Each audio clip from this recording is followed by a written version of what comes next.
And I also want to bring in a couple friends of ours that join us sometimes here on my meme team. Matthew Foldy is here with us. He's been with us since the beginning, the original White Boy Summer meme team session, and a newer contributor to our meme team. Melanie Collette is here with us as well. And let's just open this up for conversation, guys. We see the power of memes now. The New York Times is obviously focused on it. We only have a couple minutes for Melanie and Matthew, but I want to get you guys to weigh in here. Do you have any questions for Brendan? Matthew, first to you. I mean, what did it feel like for you as sort of a vindication of memes? Because for me, I've seen John ahead of the curve on this for 3 years now. What was that sort of like internally for you and your fellow memers? Take us behind the scenes. Are you as far as how we felt when the New York Times published the article? And when they were reaching out to you, I assume it was, not a welcome email. Oh, no, they reached out. He wanted to come to my house and watch me do my show and then find out how I work. And I said, absolutely, I'd love to have you. I'm free any day after President Trump's inaugurated in 2025. And he didn't like that.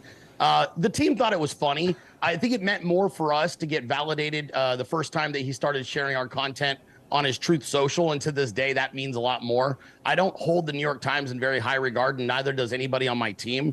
So while it was like interesting and obviously it allows you to open up some doors and do a lot of unique opportunities, at the same time, I don't really have a lot of respect for that publication. So it wasn't something where it wasn't a pinch me moment. It wasn't like when I was hanging out with President Trump in South Carolina at the football game. So that's a lot different.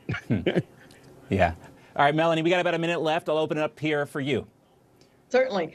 Do you think that anyone at the New York Times understands basic marketing, and that what they've done by doing an article on you and your content is probably gained you a lot more viewers and people following you and connecting with you? Do they get that at all? No, I don't think that the New York Times is familiar with the Streisand effect. And then the problem is when you're somebody that is completely absent a sense of humor, you miss that you're the butt of the joke. And I think that's what everybody out on the internet and in MAGA and certainly in the conservative side of things, I don't think the New York Times realized that nobody's hitting me up and saying, my God, man, you're a monster. Instead, they're all laughing at the New York Times that they just gave us another 15 million views on our content. Exactly. At least 15 million views coming from this. All right, everyone's going to stick around. We're going to do a little condensed version of Meme Team. Brendan's going to stay with us. He's got something to share. Melanie and Matthew do as well, and I will share my favorite meme of the week. Don't go away.